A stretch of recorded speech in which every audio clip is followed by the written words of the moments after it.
This episode of the Out of Bounds podcast is sponsored by Fischer Skis, and you can visit them at www.fischersports.com.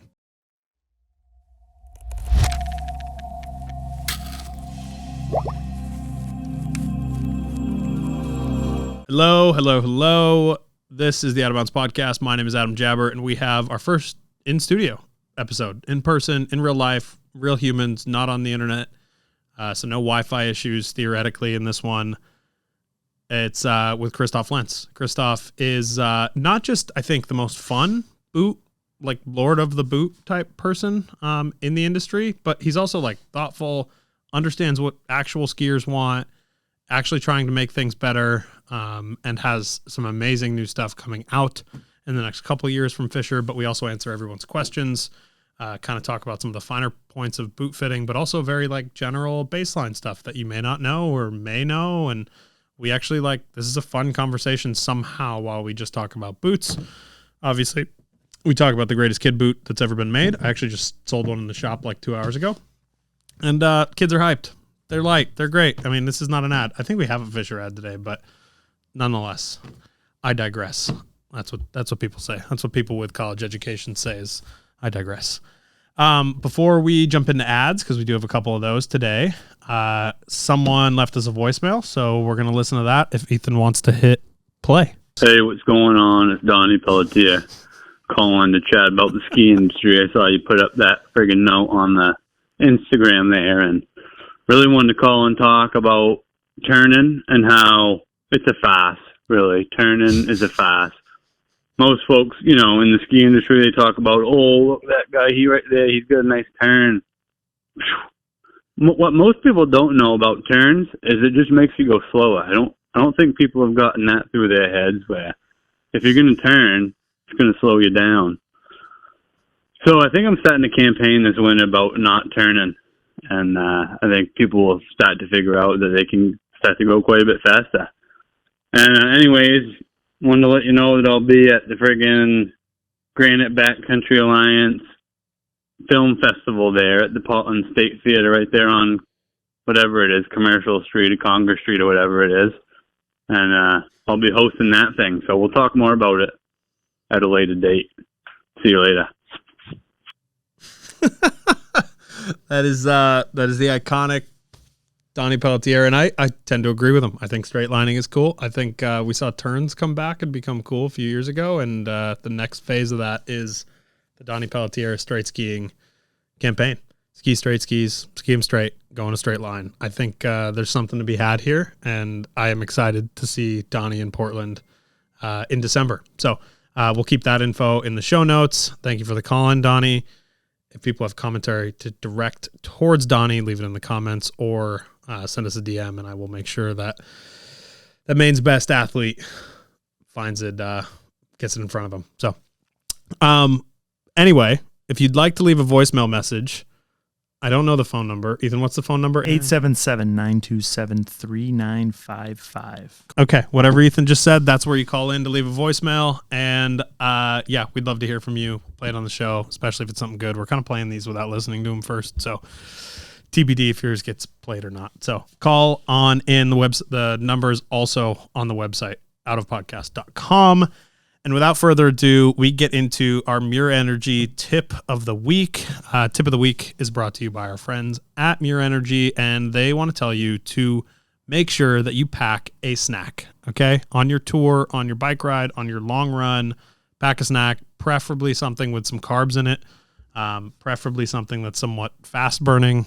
For example, a gel is a great option to put in your pocket, in your snack pocket, in your butt pocket. In any of those pockets, keep a gel or a snack. I honestly I kind of bring candy bars a lot. Like I bring Twizzlers a lot.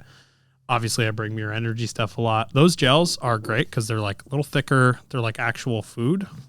So cashew vanilla mate is what I have in front of me. There's a lot of great flavors and options from Muir Energy. Go to muirenergy.com. I believe the promo code still works. You can use promo code out of bounds. Otherwise, they got a lot of great deals always, and the product is excellent. It's only like 5 or 6 ingredients, so it's not bad for your body. Keep that in mind. That's your Muir Energy tip of the week. Bring a snack with you always. Next, we have our friends at 686. 686 makes the best technical apparel that is available to humankind. Currently, and this is Black Friday weekend, they're running a sale on their site. TBD on if that site will still be available to you this Monday. But the stuff is incredible. They make all kinds of stuff from like streetwear, active wear. Like they have this ATP collection. It's basically what I've been living in for the past few months. The stuff is really dope. The 686 Rocky boots are great. If you want to like just make me sad, you can go and buy a bunch of Grateful Dead collab stuff because they have plenty of that. And we'll say they do a very good job at it, even though I'm like, whatever about Grateful Dead collabs. I'm kind of over it at this point. Tons of great regular apparel, but also the snow apparel is insane. We just Ethan, X, and I all got new Gore-Tex kits.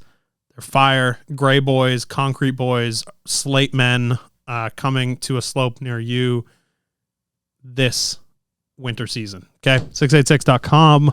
Check it out. Let them know we sent you. Leave it in the comments as you order your stuff, or go to your local ski shop and just try some stuff on. Okay, cool. One last one. We have Rumple. Rumple is the original puffy blanket. We have one behind me. This artwork is done by the wonderful Brooklyn Bell. There is all kinds of different artwork, all kinds of different colors. The Rumple Carhartt one is one that I actually bought for myself. It's pretty insane because it's got Sherpa on the inside of it. It's real soft and fluffy and nice and very Carhartty. Big fan of that stuff. All kinds of different colors in that collab, as well as a poncho. There's no limit to what these people can make out of blanket material. The towels, obviously, I've talked about a million times, but nonetheless, go to rumple.com, use promo code OUTOFBOUNDS, save yourself some money. There's also a sale going on their website at current. Snag yourself some deals if you hear this in time, rumple.com. And without further ado, let's talk about ski boots with my friend, Christoph Lentz. My name is Christoph Lentz, the product manager for Alpine ski boots at Fischer, based in Austria, but American born. Grew up in Park City. We're doing the road show and finishing up sales meetings in New England, East Coast, North America. And yeah, before Thanksgiving, meeting the family. So just out here for not that long of a time, but long enough of a time to be tired and exhausted. Yeah, full program. Nice. Lots of boot chat, ski chat. With COVID, we did not travel as much, especially into shops, and it's always good for us to see what's on the walls, what's selling. And I mean, the people who have boots in their hands all day, every day, have great feedback for us. So let me ask you this then.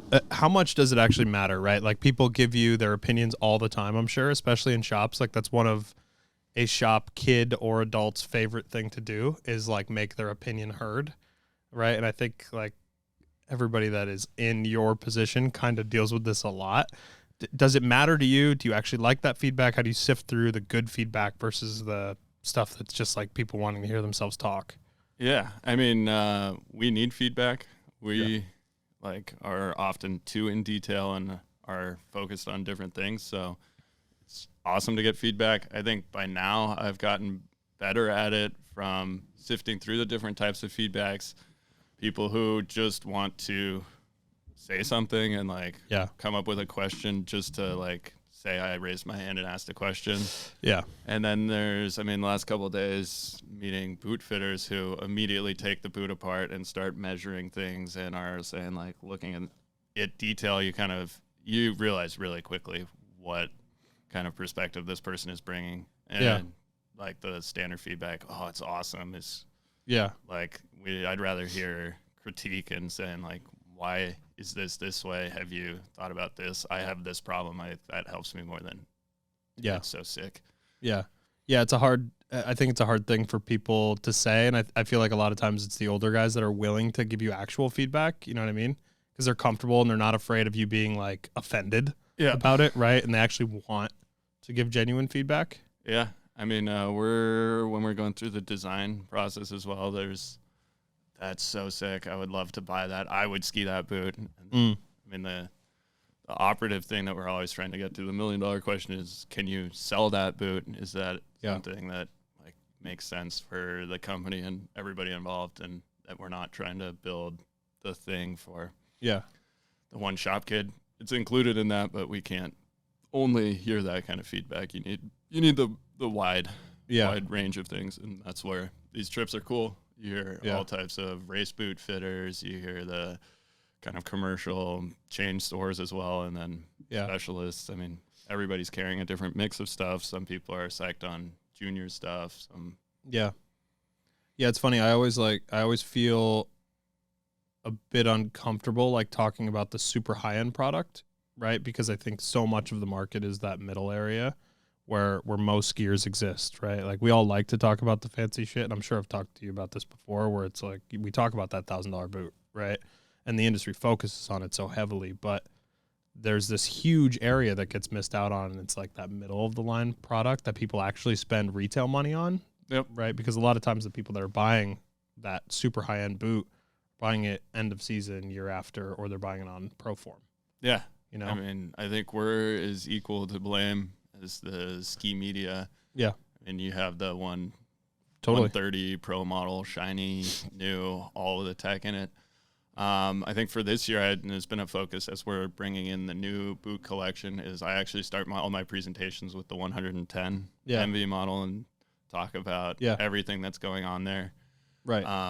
In our case, we have a lot new, and only after we've kind of covered the base model saying, like, this is where you're going to sell the most of them. Let's look at everything else that's spec'd up from this with additional features instead of starting at the top, because then the conversation is like, here's everything. Here's the best of the best. And on this next model, we took stuff away.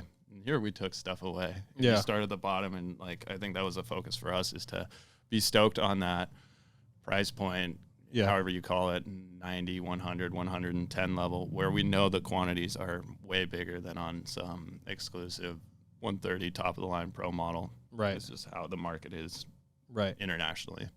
Right. I think a lot of people too can get away with skiing 110. You know what I mean? Like a lot of skiers, not only are they at that level, I think good skiers can also get away with skiing a softer boot, right? And they're willing to save some money, sacrifice a little performance, and get into a boot like that. So I think, and we'll talk about the new line and why that's important at the end of this. But it is interesting to see the way that everybody pushes it. And I kind of always go back and forth. We've had the conversation about like women's 130 boots.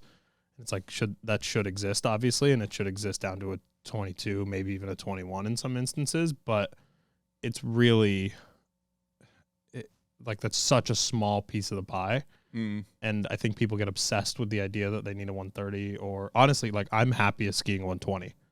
Like in most cases, right? Like a stiffer all mountain boot, like a true 120. And this is actually somebody's question that we'll kind of get into later, is about flex, but a true like all mountain 120, I usually like to ski better than a 130 in a lot of cases. I think, it's the age-old discussion about what are flex numbers, and in the world we are in is a stand-in for price point and the amount of features. And I think the luxury in North American market, and from my perspective, it's been clear over the last few years, is like the focus is on, I want that top pro model, that whatever orange Technica, and not the black one. I want that color.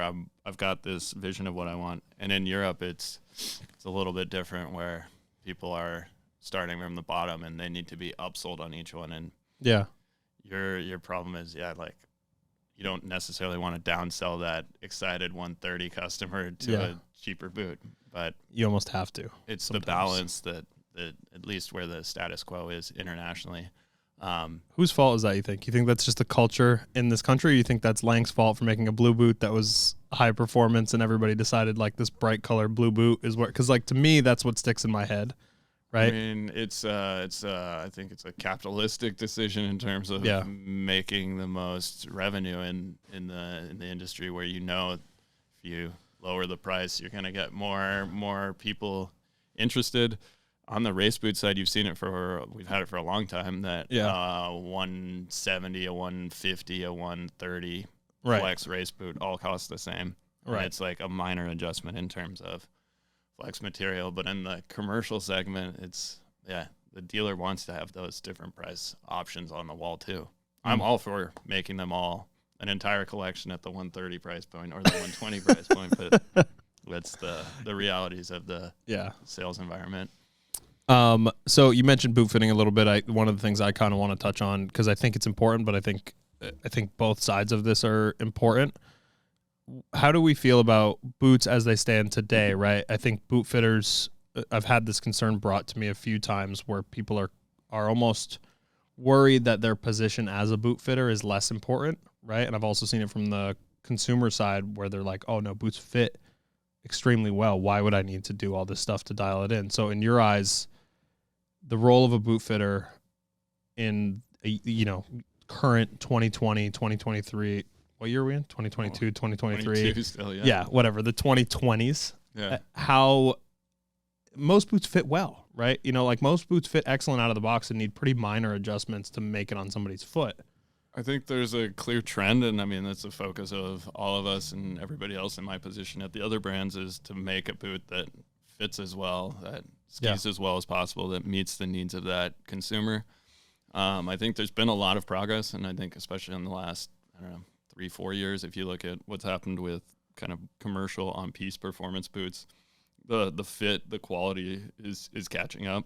Yep. I still think the role of a specialist boot fitter, a boot fitter, is critical to the whole thing. Yeah. I mean, you need to try on these boots, and regardless of if they all fit well, one of them will fit better for you. And we know that a Nordica has a different shape than a Technica, which has a different shape from Atomic, which has a different shape to a Fischer, and every boot, I mean, all the feet are different. So I think that's critical. On our side, topic of custom insole. Right. I mean, for me, with a race background as well, as is the bare minimum that should be done. Yeah. And we see that as like the boot fitter, the retailer needs to be involved to get that part correct. And I think the just general sizing of it, I mean, it's still a hard plastic, shell with lots of stiff materials. It doesn't fit like a standard street shoe. To guide through that process to avoid future problems, I think it's always there. Lots of kind of optional performance tunes. And on our boots, we've got different Velcro pads, different spoilers, volume reducers, where you can make quick reversible changes. Yeah. And you need some point of contact to help you care for your boots, do those little adjustments, have those little parts. Right.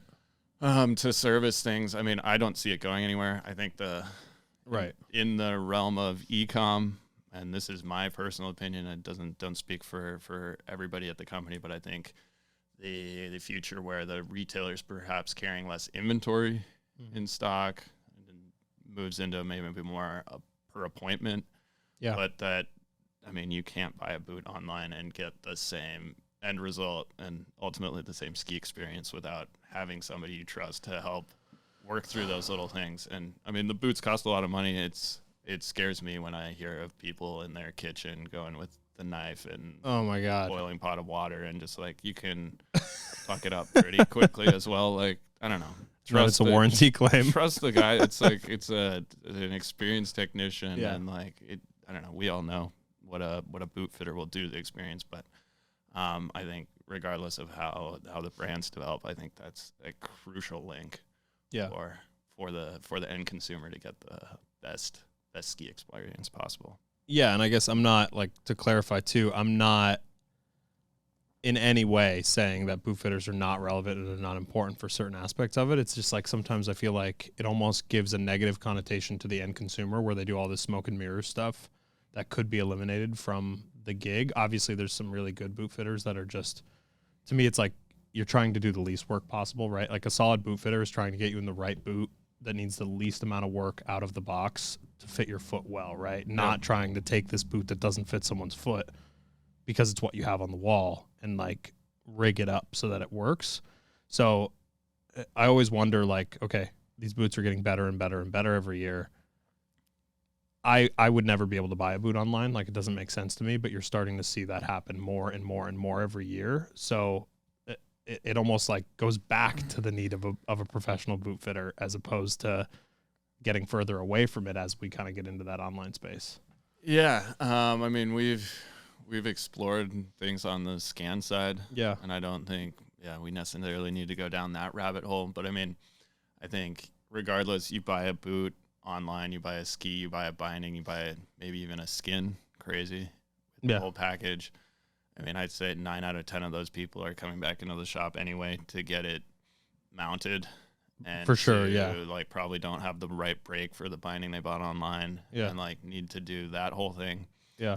I think it's a question of kind of inventory management in that sense. Like that person's coming in, and it sucks for a busy shop on a Saturday when somebody comes in with an online purchase and they bought a boot that's a size too big and they're saying like, you have less control of it.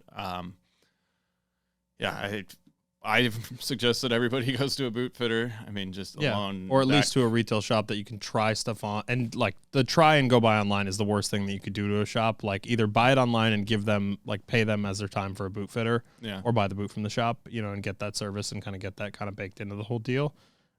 Trying it on and buying it online is like one of the most fucked up things I think you could do as a consumer to a shop, because then it's like a complete disrespect for the time that the shop has, you know what I mean? Yeah. So you're starting to see some shops like charging to try on boots. Yeah.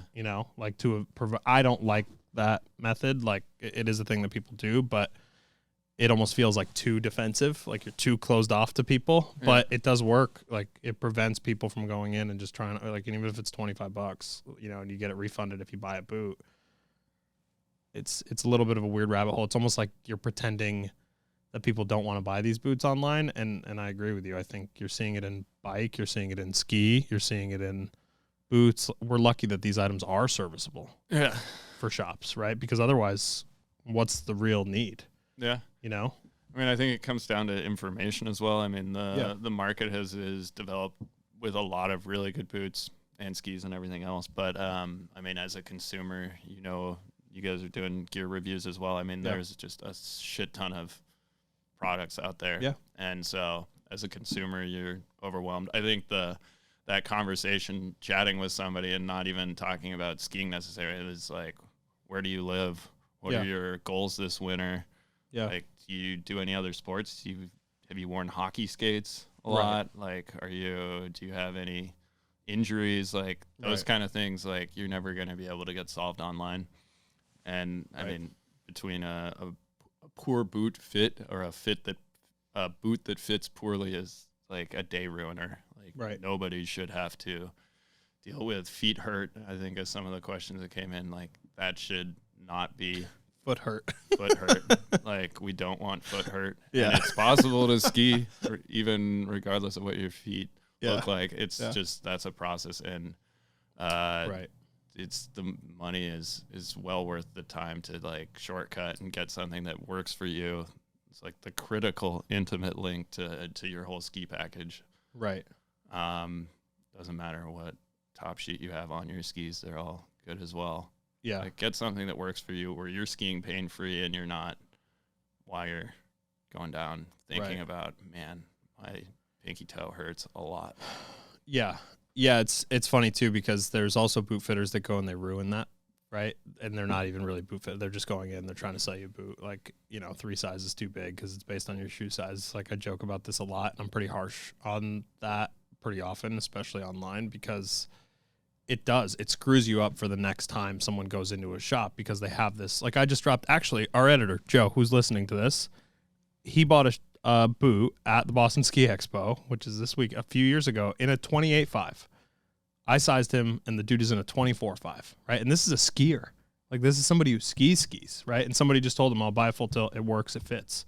Not to call you out, Joe. You can bleep your name out if you want. But, dude, he came in to see me, and, like, I fit him in a boot. Yeah. And it was just crazy. And it was crazy to him because in his mind, he could not fit, because of the size of his leg, could not fit a regular boot on there, right? Like it just was in his head that like I need to go to a huge length boot to make the rest of the boot fit, but it's just not true. It's just the wrong boot. And I think so many people have this issue where they're like, oh, I have a wide foot, I'm going bigger, I'm a 15 shoe, but realistically they're in like a 29.5. That change is so interesting, and it's so important for people to get a solid boot fitter, at least somebody that just knows what they're talking about. You don't need to go in there and be like, you're buying a $299 boot. You don't need to get the guy that's been fitting boots for 30 years. Like if you get them, cool, but it's not what everybody needs. But it's important to sit down with somebody and make sure it's actually the right shape and the right style for your foot. Yeah. I mean, at the end of the day, it's a lot of money, and Even at $300, it's like $300 is a lot of money, period. Yeah. You know, and like there are options out there that will work. So like, take the time and be stoked with your boots, even if you don't buy a Fischer boot. Like, find one that works for you. Yeah. I know on our side we're pushing, trying to get as much information out as possible. I mean, from my view, it's interesting to watch. Like we're years in advance, as you know, working on the development of a new collection, putting together all the materials, and then we start going. I just knocked over the new collection. Then we start going through the sales process and bringing it to market, and at every level, you're giving information to a room of people, and everybody in that room is going to be passing that information on to another room of people. Right. And by the time we go do these tours and talk to the shop kid who's selling the stuff, it's interesting to see what has landed. And a good boot fitter who has experience with the stuff can save you a lot of headache. Yeah. Kind of on a different note here, like it's funny the gap in information for people when you talk about the cost of a ski boot, right? One of the biggest things we always talk about is accessibility and cost of gear and all this kind of stuff, right? At the same time, we're talking about boots that cost $1,000 and all this stuff and getting intimate with the product. And that just is a hurdle that exists. But when you talk about the amount of R&D that goes into this stuff, I think people don't really understand what that means. It's like you're here in this country for the sole purpose of like showing boots, talking about boots, getting feedback for X amount of time, and that's just you, just a specific trip, just this one time. So there's costs involved in this R&D thing that I think people have no concept of, because even as a consumer, if you tell me R&D, to me, that doesn't need, like, even as somebody who knows how important it is and knows that it exists, if you told me like a sneaker costs this much in R&D per shoe based on the amount of units that's sold and whatever the overall margin is, I would probably be like, why? Like, why does it need to be that expensive? But there's so many things that go into this process and so many years in advance that you're testing these things so that they come out good, because the shit is so complex. Yeah. That, I mean, for listeners who don't know the kind of the time schedule, I mean, right now we are well in the 25, 26 collection in terms of kicking off R&D, divining, drawing up what's coming there. 26, 27 is like penciled in. So the roadmap is long, and that's what these trips are also like. What is that next trend? Yeah. Where should we go? Because we can't overnight make the stuff. The stuff gets sold 1 year before it's really shipped to market. Right.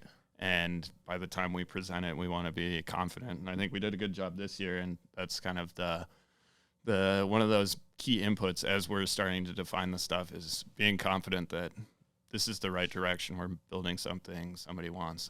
We're interrupting this wonderful conversation about ski boots to tell you about ski boots from my favorite ski boot brand. We didn't just put this ad in here because Christoph was sitting across from me. Fischer has come so far in the past couple of years in the way that they make boots, and they also make literally the best kids boot for your little one, size 20.5 and below, that has ever existed. It is the first innovation in ski boots in like 25 years, it feels like. It is insanely light.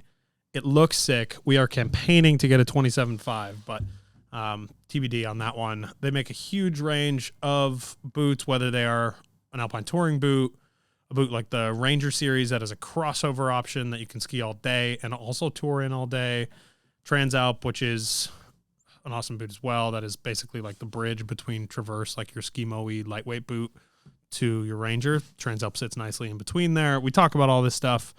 It's an amazing boot line, and I'm psyched for people, more and more people to get into these things, because the way that they're progressing this thing is happening so fast, and the stuff is just good. Like, look at how sick this kid's boot is. Like, I'm actually going to go to Fischer, go to the offices in New Hampshire and protest about getting a 27.5 because I want one so badly.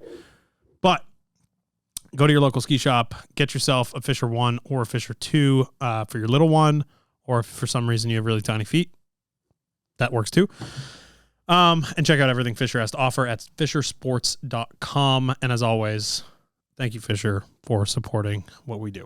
Yeah, and obviously at this point, this has been a pretty inside baseball kind of conversation, and I think I never know whether people actually like that. I think there's like a certain percentage of the population or listenership that is like really into this kind of stuff, but also there's a good portion that has no idea what any of it means. So I always kind of try to caution it, but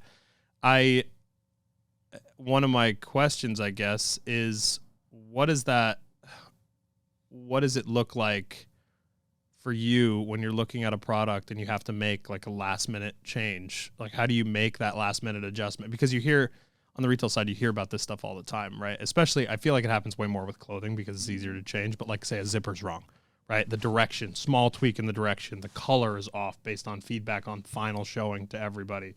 Ski boots have kind of a similar issue where like you have to make a last minute tweak, whether it's even as simple as like a graphic change.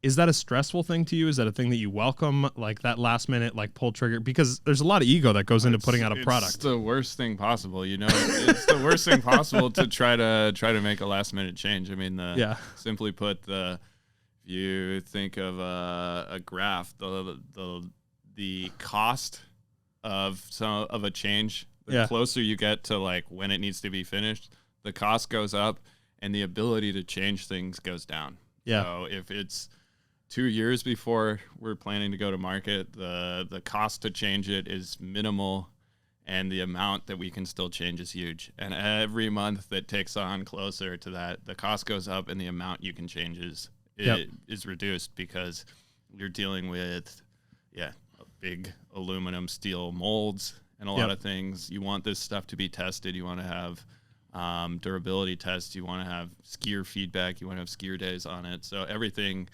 that gets changed last minute is a bigger nightmare, a headache. Also, you got samples to deal with. So then dealing with that to say, yeah, you got that sample of that boot, but like XYZ changed by the production ones. Right. I mean, like you're on the receiving end of this stuff. So we want to limit as much as possible, which is like, again, dealer trying to touch and have chats with you guys. Right.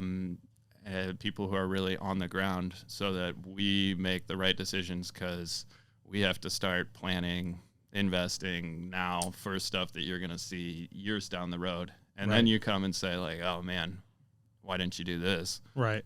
And which is why this is important. Like this trip and this type of trip is important. Sure. Like it's necessary. It's not just like shaking hands, kissing babies type stuff. Like, and it is, but it's not. You know what I mean? It's we ask a lot of questions, and like at least I'm now getting accustomed to the timing in the industry in my role. Yeah. I mean, I've been doing it for all that long, but to know, okay, these are the questions that I'm gonna have to give an answer to in January and February next year.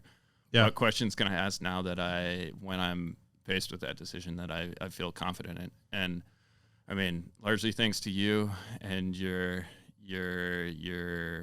circle of influence, we get a lot of questions about like a kid's boot in size 27.5. And in my role, I have to decide, does it make sense to do something like that? I was expecting a compliment that's like, oh, look at what you did. But it's like, oh yeah, you fucking talked about a kid's boot that doesn't exist for so long. I get a fair number of questions. When is the Fischer 1 or the Fischer 2 gonna come in a size 27? And so we write that down on like our list of ideas and say, does it make sense? Is there a market for it? And so we go out and ask, and I'm like, I'm not comparing that theoretical boot to like a Nordica HF, but I'm definitely in there always asking like, so exactly how many of these boots do you sell a year? Do you need more of these?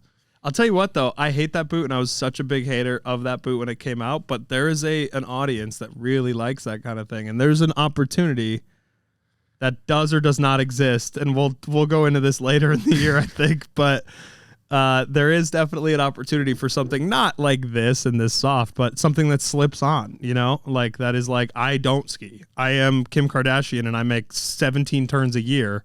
Yeah. And I want a nice, comfortable boot that like allows me to just get on hill. Like, and that is a big part of the consumer base. Yeah, and I mean, my role in a conversation like this is to say, like, what am I prepared to brief the development team on in terms of these needs? We need something that looks like a Yeezy, and 100%. Works for I dare say these these hipster to strong skiers who like have 4 other boots probably already. I don't know. There's a vein that I think is missing in ski boots, and this is like on the consumerism side, like people are probably gonna be like, shut the fuck up, Adam. But it's like you look at people's sneakers and the way that they buy sneakers, like everybody has like, not everybody, but like there's the amount of people that own 20 or more pairs of shoes is huge. Like there's so many people that own more than 20 pairs of shoes. Like probably on around 20 pairs of shoes. That like it's a threshold, like it's an actual measurement that you hear people talk about sometimes for like a relevance of how much you care about footwear, right? It's like you just kind of acquire 20 pair of wearable shoes. You probably only wear 5 or something like that, right? But exactly. The ski boot market has an opportunity similar to this at a cheaper level where like they buy the boot in a limited quantity because it's cool and it's like a flex to have.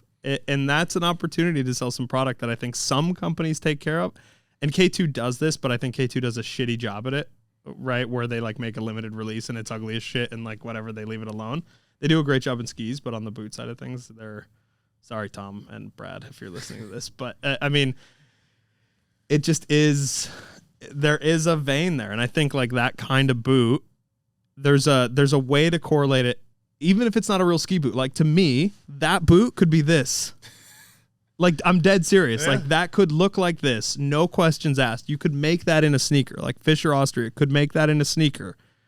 And it would be a unit, like, it would be a needle mover.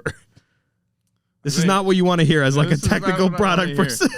I think this is this is going to be, if we continue on this idea, then it's a fun one to pitch internally and say, like, no. Let me pitch Adam's gonna buy 1,000 pairs of these. Dude, do you know how many of these stupid things we sell?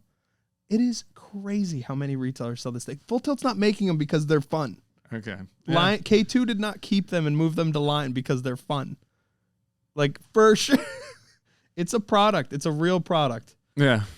I mean, anyway, Austria, we'll talk in March or February or whatever. To be continued. I think where we're at today, I think we've pushed the Fischer collection. I think the last number of years we've started to develop on the design front. I think the brand image is headed in a positive direction. I think we got a lot of visibility and kind of came closer to top of mind with the Ranger skis. For sure. Pink Ranger and then the new series this year.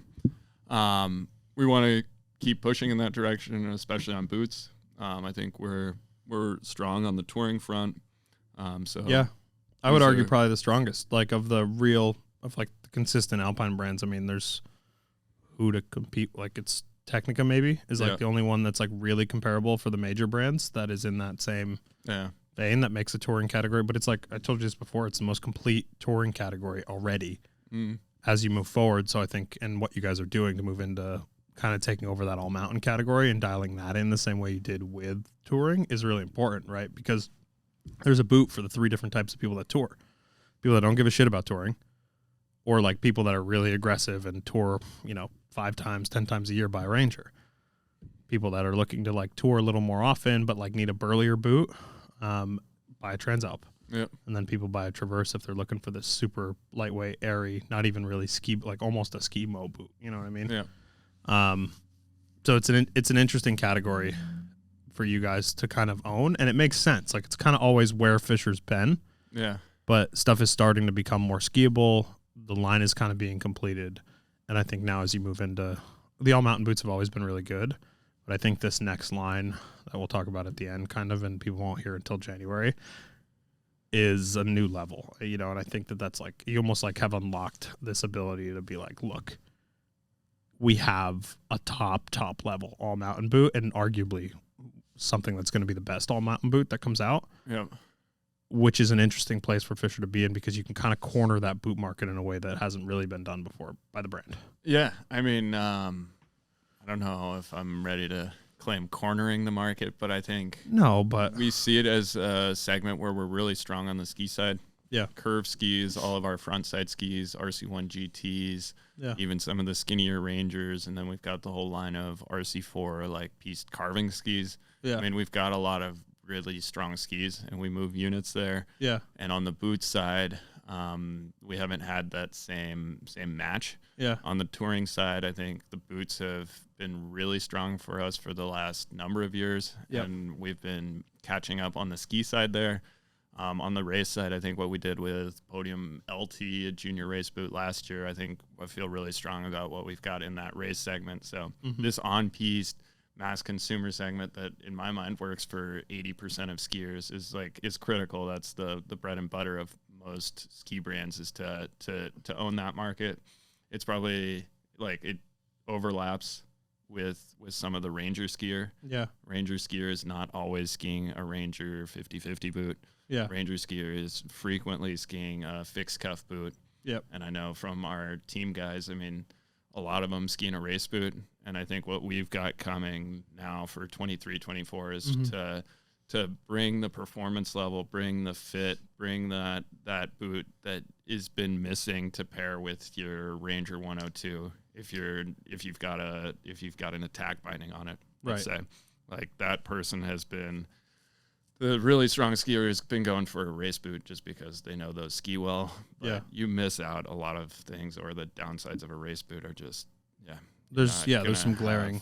The best ski day if it's cold, if you're walking a lot, if you're hucking yourself, you're gonna bang your toes. So we're conscious of that, and I think that's kind of the big step we're looking to make. Well, yeah, and I guess when I say cornering the market too, it's like I don't necessarily mean numbers and dollars wise, but I mean like in terms of having an available boot line for every category, right? That's complete. Because I think you always see this, and you guys are guilty of this right currently, where like, yes, there's great boots across the line, but there's touring is a category that is almost finished. You know what I mean? Like nothing's ever a finished product, and there's always tweaks, and there's tweaks to the trends upcoming. But I think if you were to be like, look, here's the 3 boots that we offer in this category, you could put that up against anybody else's 3 boots and feel confident that it's a quality, like top level product, right? Absolutely. And I mean, to comment to confidence was one thing that for me for this last 3 years since I joined in my role, everybody in my life more or less is skiing related. Yeah. So growing up as a racer, my whole family in Europe and in the States are all passionate skiers. And I get the question a lot from also friends who, because of me, would be interested in supporting Fischer, getting a Fischer boot. Yeah. What boot do you recommend? And for the last couple of years, I've been like I know how you ski. We ski together, and I'd wait a couple of years. And so this is the year where I'm saying, like, for my dad, for my mom, for Charlie Reynolds, like the ex racer, like those guys who are strong skiers don't need to be a race boot anymore, are finding some sort of compromise right now, like to have something where I can above all personally say, like, I stand behind this. This is gonna bang for you. You're gonna have a good time skiing it, and you're not gonna suffer to be skiing this boot. Right. Yeah, and I guess for people that aren't aware of this, like Christoph has always been very honest about this, right? Like he's always willing to be like, just shut up for a minute. Like just wait and like don't push it but like that's appreciated, and that's a thing that like I think the new school is willing to do, right? Like people like our age are willing to be like, look, I want to sell you a Fischer product. Like that is my goal at the end of the day, and I have the same thing all the time, but like I'm not going to put somebody in a product that like is going to come back to me and they're going to be like, nah.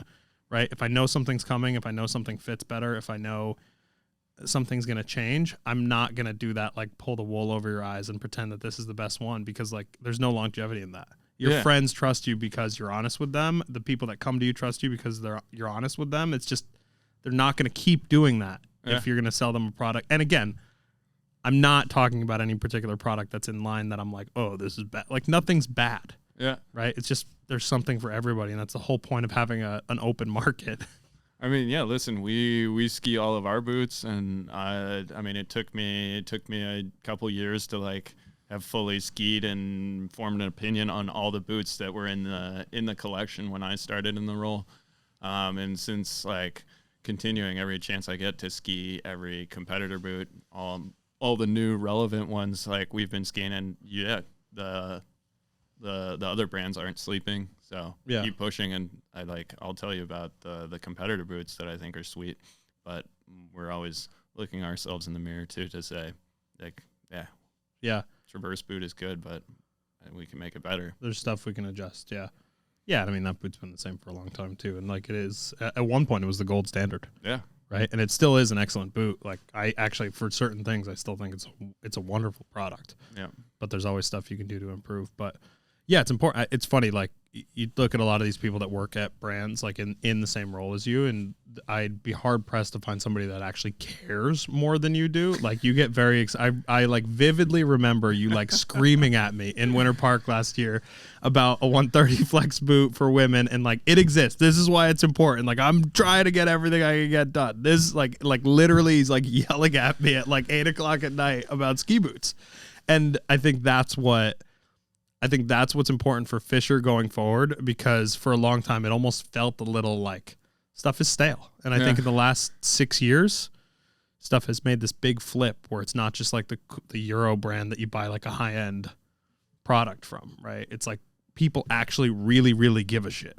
Yeah. You know? So, I mean, kudos to you. Like this isn't a fluff session, but I really, I appreciate it. Like, because because that's how I feel about shit. When I look at stuff and I get excited about something, it's like, you almost want to like pull your hair out. You're like twitching. Yeah, no. Happy to hear that. And yeah, like I'm stoked on boots. I spend a lot of my day every day in this world. And like, I don't think I could have put up with it if it didn't excite me the same way. And like, yeah, I want to have the best ski day out there, and I know that we can provide that to the average skier out there as well. Yeah, and you're taking ownership of it, you know? Like this is you're in the boot position. This was always the thing that I felt like you drove home for me, was like you're in the boot position. This is stuff that like I did not put this one out. I remember like year one when we first talked, you were like, I did not put this one out. This is not my I had my hand, I touched it, but I wasn't like in it. And then like Transalp came out and you're like, I had a lot more to do with this one. And then this new one's coming out and it's like, you can see that you're just like thrilled about it and anxious about it, which I think is important too. Yeah. I mean, nobody's sleeping. And I think we've talked about it in the past. I mean, there's like 8 million little decisions that come into finishing a boot like that. And okay. Well, that's that part. That's my actual like interview style questions, but I have about 1 million questions from people that want to 1 million, quite literally. Yeah. A million, maybe slightly less, but there's a lot of questions about boots, some about competitor boots and specific things, but I'm going to try to ask as many of the like top level surface ones as I can, because there's a lot of stuff that I think people actually need explained. For example, is grip walk worth it on a non-ski touring boot, right? Like what is the actual benefit of grip walk? Why should people care about it? Because I think this is a thing that people don't understand why we're changing it, why it's different, why it matters. So grip walk is worth it. Yes. Get a grip walk boot if you can. And it's worth it to get a grip walk compatible binding just to be able to have the grip walk soles. They're grippy. So they are textured with rubber. You can walk much easier with it. They've got the beveled sole, so you actually can roll. You don't get this clomping sensation that you do with an alpine sole. Wears better, grips better, just is a more comfortable stride. For me, the last time I put my race boots on, and I ski a lot of grip walk boots, I just ate shit so hard in the parking garage and just like landed on my ass. It makes skiing, walking easier. In terms of a performance, deficit to anything else. I mean, don't ski a race setup with grip walk soles, but for everything else, like it's there. It's needed to make like a Ranger pin compatible. So the grip walk factors into some of the 95-23 norms. Or for the multi-norm bindings, like they don't work with an alpine sole. So it gives you binding compatibility. I think looking at the market, most of the companies are going towards grip walk now. Bindings have been on that standard for a while. The excuse of I have so many old skis without grip walk bindings, I think it's worth getting yourself a boot with that feature and working to phase out those skis or update the bindings, because the benefit is real. Yeah.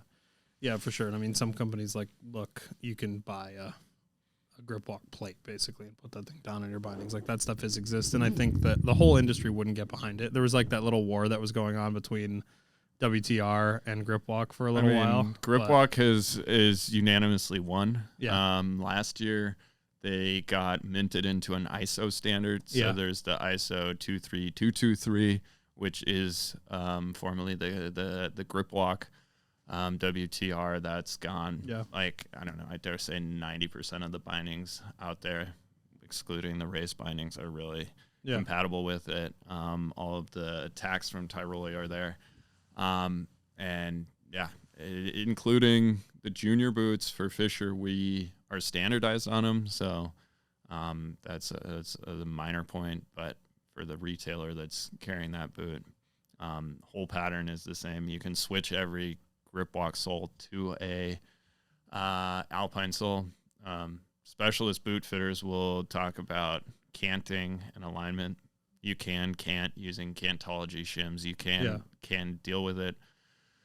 You can't get the same read out of the boot, but there's solutions for that, and I think that's a smaller part of the market where the end consumer, even if it makes that fitting alignment step a touch more difficult, the consumer has really won big time when it comes to getting from the parking lot to the lift. Right. Yeah. And I mean, if you think about it, it's like, think about screwing a 2x4 to your foot. You know what I mean? Like that's the same length as a ski boot. Like think about how hard that would be to walk in, you know, like you're just clanking around. And I think that's somebody explained it to me like that a few years ago. And it makes sense because a grip walk sole makes it almost more shaped like your foot. And it's really as simple as that. It just allows you to, especially like now with all the parking shit, like if you're getting free parking somewhere, you're huffing, you know, like you're moving, like, and that's an important kind of thing for people to understand. Like it's not, there's always these changes that happen in the industry that I feel like people just let us like playing with buttons in there. There's these changes that I think get made in the industry that people feel like are just to get you to buy new stuff. This is not one of those changes. For me, no. It is a massive benefit. Take advantage of it. Don't be afraid. Yep. This is actually a really good question. A little in the inside baseball. Yeah, like it's actually a really good question. Why can't ski boot models list instep heights along with width and length? I guess comes down to how you define it. Yeah. Broad scheme of things, we have those measurements internally, but it's a communication thing. Mm-hmm. Where do you define the width of the boot? Mm-hmm. You've got, is it at the widest point? Is it at the place where the first buckle closes? How high up the boot do you go? Do you keep that width completely parallel, or do you really try to connect? I mean, if you think of the 3D model of the inside of the boot, the cavity of the shell, mm-hmm. It's not self-explanatory, and it's not exactly a comparable figure. If we just give you a cut and say it's this wide and this size at this boot, this wide. I mean, we have that info, and those are the things that can be requested on demand. But I think in terms of communication to the market, to the boot fitter, it doesn't really help you as much as you would like. I think the shortcut there is over some scans where you don't need to actually calculate them all out. But last width is a similar topic of last width that's communicated on size 26.5, but you know that every 100 millimeter lasted boot is not the same. Yeah, right. How do you even take that measurement? It's definitely not a standardized input. Right. Yeah, I think that's always a thing I have a hard time with, is talking about last with people. It's like, why is this last bigger than this last? Why is this? And obviously part of the answer too is that there's multiple different things that are affecting the way that last feels, right? Between liner, your footbed that's in there, and where your height is in that liner, the shell. So those measurements are great, but I think it's almost like people want that arbitrary number, right? Because like flex is an arbitrary number for the most part, right? It's relative to a boot line, a model line, not even like shell to shell to shell. And that's another question that somebody had that we'll kind of go into a little bit, is why isn't there standardization of flex? But it's almost like people look for those baseline numbers. The same way people feel about Mondo, right? Yeah. Mondo is Mondo. Boot sole length is totally different. A 27 is not a 27. I feel like there is a benefit to sticking a number on it just so people have an idea, but it's almost like the industry does need to kind of get their shit together and talk about what that looks like. But there is an opportunity, like, oh, you guys talk. Yeah. Like, there is a chance that this can change if it's wanted to change from. Yeah. I mean, for me, that's a question that falls in the category of a question for a question's sake. Yeah, I mean, right, like, right. what do you need that info for? Like, Right. is that going to inform you as an end consumer? Is that going to inform you as a dealer? It's another number to throw out there. Does it help you at the end of the day? I think you're confusing more. But yeah. I mean, I don't totally Head did disagree. it with the cubic centimeters. They used to communicate gross. volume, not in millimeter last widths. And like, I don't know. We're talking about a complex 3D surface, 3D volume. Yeah. It's standardized measurements are always going to have a certain asterisk caveat to them to be usable. I don't know. I think we have bigger problems. And back to your first question, I mean, visit a boot fitter and try them on. Visit a retailer that has a selection of boots to try on, and you'll realize that you'll feel that before you can calculate that out in Excel. I think people, and I agree. I think the answer and the reason people want this number is so that when they go to buy a boot online, they know ahead of time. You know what I mean? Like, I think it does eliminate the need for a boot, because a boot fitter looks at it and goes, oh, or knows, right? Because they put the boot on, they played with the boot, they have an idea of what that looks like. So, same question, I guess, then, while we're on this for Flex. Why is there not obviously different plastics, different things that go into it, but how is there still not a relative scale for ski boots in, like, because everybody's like, we talked about it earlier, we've talked about it a million times probably, where it's like 130 is not a 130. Yeah. I mean, it's a question of too many variables. Yeah. So you're starting again with this complex 3D volume that has lots of different nooks and crannies and different shaping for your foot. You have, on top of that volume, you have the wall thickness that is not, like, the boot is not the exact same thickness all the way around. It's thicker at the soles and has a certain flow to it. Part of that is to dictate the performance, but the other factor there is to make sure that the piece is injectable, that when you connect the injection nozzle, that the material flows, that the end result is proper. Right. All of those things play then a factor in subjective flex.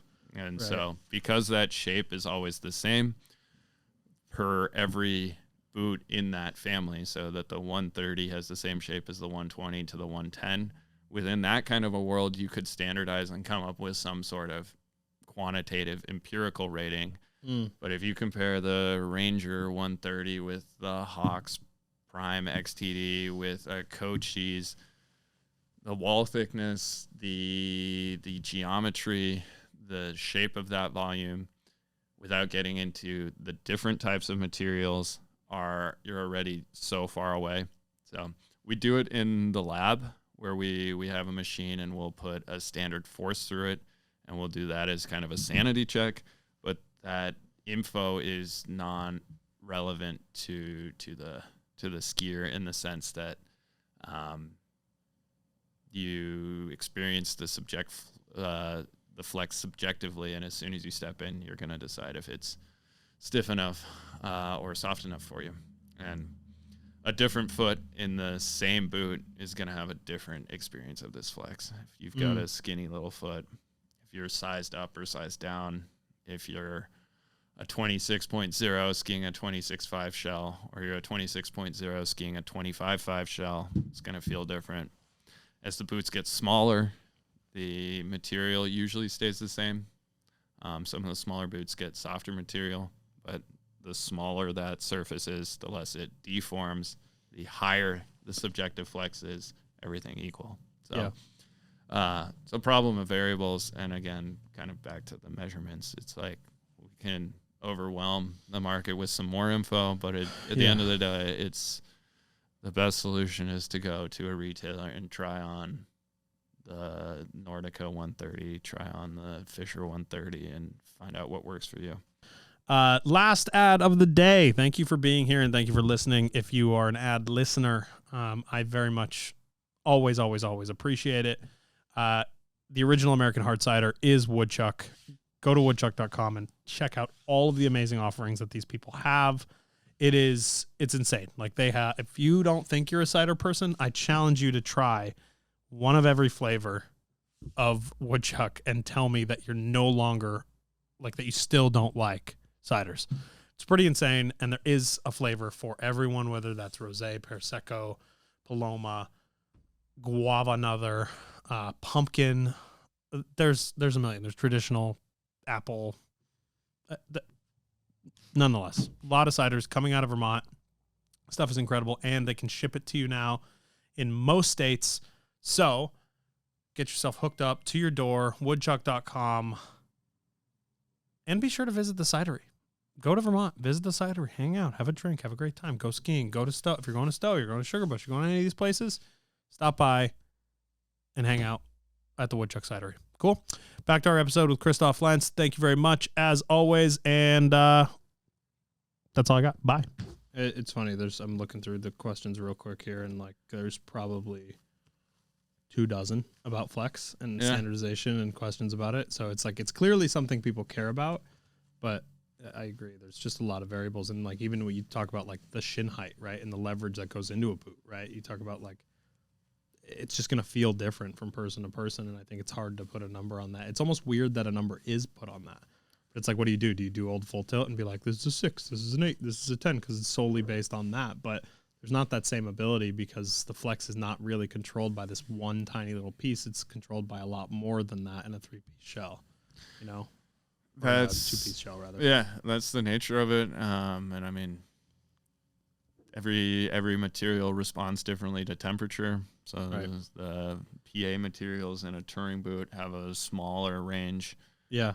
Of kind of flex that it'll modify. A PU shell boot has different thermodynamic properties, so it will feel different at -20 versus +20. Every material, so I mean, like the foxhole of every size, every model, every material across every brand with every type of foot is like would need to be factored into a standardized rating, and we're not there yet. And I think the current system works well, but I think to the point at the beginning, don't be afraid of buying a 120 boot. Right. Like they're good as well, and it is a bit of a price signaling as we've touched about, but I don't see us changing that in this conversation, unfortunately. No, I don't see us changing very much, to be honest. But so last bit on this, when flex is it considered cold? Is it considered warm? Is it just based on the hardness of the boot in a standard, like in a constant setting? Because I think we hear that all the time. Consumer hears it all the time in a shop. This is getting it stiffer than this boot when it's cold. This feels this way when it's cold. This is cold. Sorry that you're trying it on. You know, like that kind of stuff is actually a very relevant topic. For sure. We do most of our testing and I'm not saying testing, but our lab verifications about durability. So breakage tests, long time tests, durability tests, where we've got it in a machine. We're doing those at really cold temperatures, right? At a temperature colder than where the boot would ever actually be skied. Yep. But the final decision for kind of deciding is this the right mixture for a given flex comes down to ski experience under varying conditions, but targeting that like I'm thinking in Celsius, but targeting, 20 degrees, 25 degrees. Yeah. Like that temperature we are often skiing at, and deciding, okay, like, are we happy with how this boot skis? Right. That's probably first and foremost. And the second one is, what is the consumer going to experience when they try this in the shop at 50, 60 degrees? Right. And that's where kind of, unfortunately, I mean, like boot testing is definitely not as common as ski testing. Right. Ideal, and I'd be stoked if we could get every potential customer to to try a 130 and a 110 It's hard. and try one or two different models. And Well, people don't want to do it too. I mean, it makes sense. Like the get it, yeah. retailer doesn't want to have a demo fleet of every boot and every size either. Retailer barely wants to try on boots at demo days. Exactly. So that's where I don't know. Some people do, like the people that do, and they want to put it on their foot, but like hardly anybody wants to take a boot, go ski it like cold. You know, it's just you have a lot of variables. And since nobody's really doing that, or the slimmest minority is doing that, I mean, involve a knowledgeable boot fitter ski retailer who has skied this boot and at the very least has fit other people into this boot to help you get that sense, because it's understood that you're unfortunately not going to be able to ski your new boot before you buy it. No, for sure. Okay, let's do a couple more here. We'll do one or two more and then we'll leave the last little bit. Boot leakage, is that an issue that you guys come across a lot? Is that a hard problem to fix? I think a lot of brands do have issues. You see a lot of people with duct tape on the front of their boot. I mean, I haven't experienced it very much in anything other than a touring boot. Mm-hmm. It seems like on the touring boot, because it's open as you're touring, that's when some of that leakage happens. But in terms of like actually skiing it, I'm seeing it less and less from, and granted, I've been skiing your stuff mostly for the past few years in terms of actually putting real days on stuff. Yep. So I'm not seeing it that much. How do you guys fix that problem? Is that's a major consideration? Obviously we're skiing in wet conditions, but why is it a hurdle for some brands to get over? Kind of the roundabout answer comes back to the complexity and the investments needed to create the tooling. I mean, keeping in mind you're milling this big mold. Yeah. And one of those things that's in that shell, in the base design, is how much overlap do you have between the lower, we're talking about an overlap boot here then, not a cabrio, but in an overlap boot, you've got a lower shell, upper shell. Yep. It needs to be built, and the tool needs to be built in a way that the shell can come out of that mold. Okay. Like, it needs to be extractable. Right. So that's a factor that determines, like, how do you actually build the geometry, because it not only needs to be the right boot, but it needs to work in an industrial sense. Right. And once you've built that, then you go skiing. You've tinkered in CAD, you've 3D printed it, you've done whatever to, like, decide on the shape.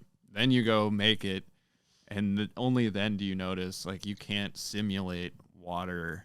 Yeah. Waterproofness or leakage. And so if you don't do your homework / mistakes are made / you've got a flaw in the design, once you get that piece, you're going to lead to leakage. And then you've got a lot of creative solutions out there in terms of limiting that. Yeah. Putting in a little piece of leather or PVC, some extra little flap riveted in. Certain models have that. Not Fischer models, but there's boots out there on the market. Certain constructions, certain concepts struggle with that. Yep. With the new stuff we've brought, I mean, it's been a focus of ours. Fischer boots, I don't know, 12 years ago had more of a leakage problem. Yep. And so there's certain little tricks in the very base, in the very early days, where you need to build in things that work for that.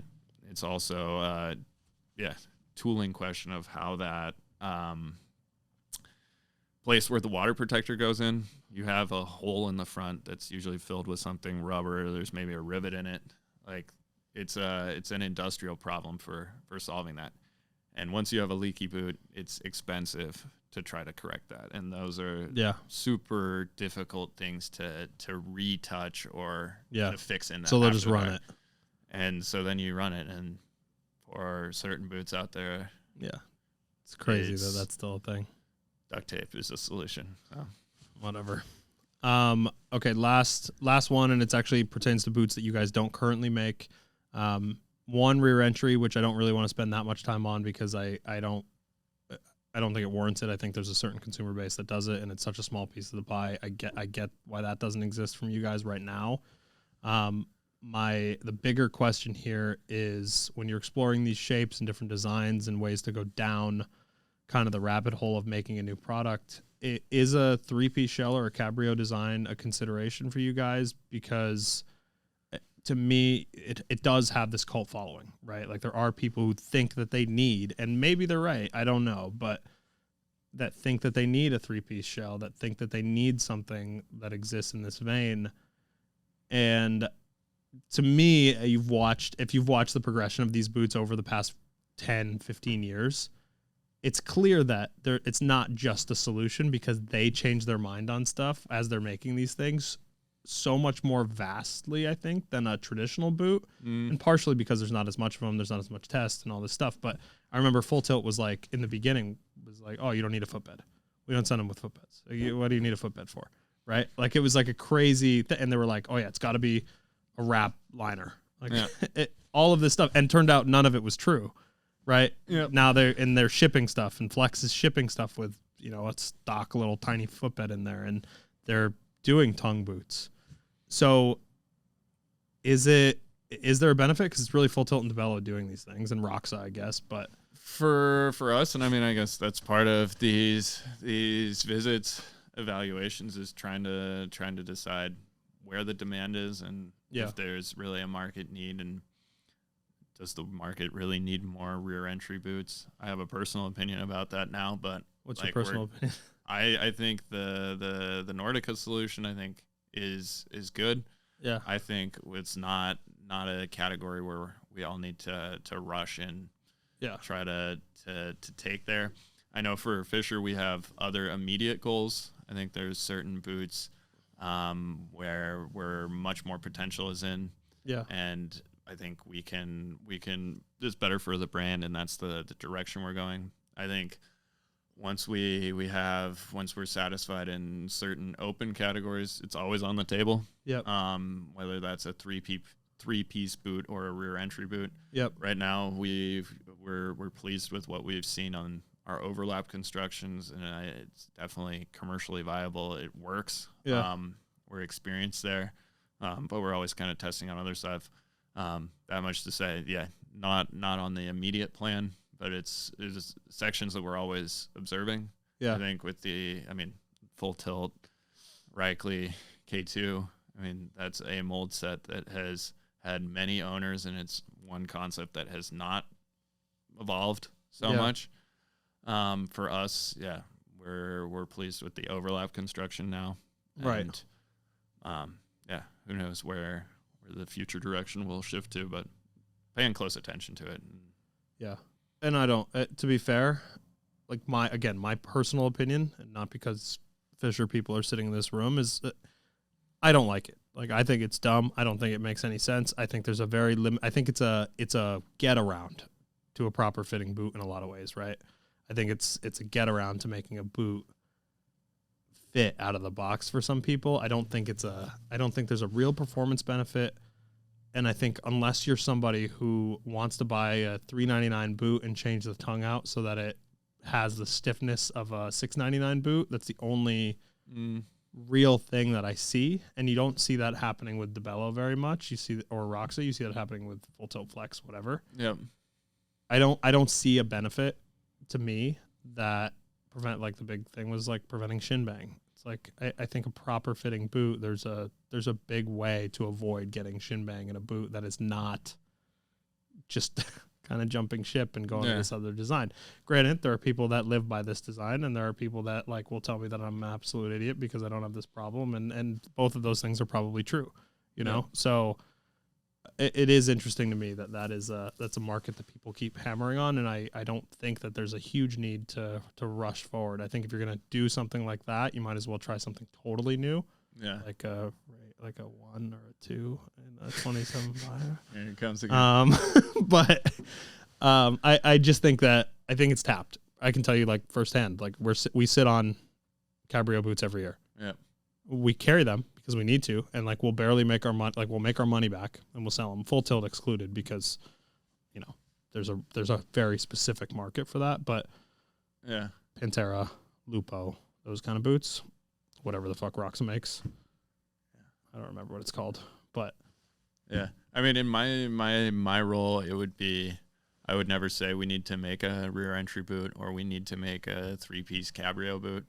It would be starting to say, like, who is this consumer? What are their needs? And like nobody says I need a 3-piece boot or I need a rear entry boot. The consumer needs or something else. I need a boot that's really easy to put on. I need a boot that's closable with no hands. I need a boot that works for mogul skiing, is ideal for park skiing, is what all the cool kids are wearing. I mean, like there's other things at play there. And I think once we target something like that, maybe 3-piece is the best solution. Maybe rear entry is the best solution. But I think right now we're focusing on a different category. Yeah, I like that. Okay, well, sorry to the rest of the people who didn't get your questions answered. I'll ask Christoph at a different time. We're going to wrap this part of the segment up. We'll go into some new boots. We'll take a quick pause, and then we'll kind of reset a little bit. But in the meantime, people want to bother you about boot stuff. Yeah. Where do they find you? I'm on Instagram, Christoph_Lentz, Lentz. We'll get back to you. I think after the last one we did, I got a number of intelligent questions, so that's always cool. I love to talk boots. I'm talking boots most of the time. Out playing in the woods. Yeah. Eating a lot of pizza. You'll see a lot of pizza. I'm jealous. You got good pizza. You don't post mediocre pizza. Some mountain activities. I don't post much from inside headquarters, but when I'm out and about. Yeah. Cool. Thanks, man. Thanks for having us.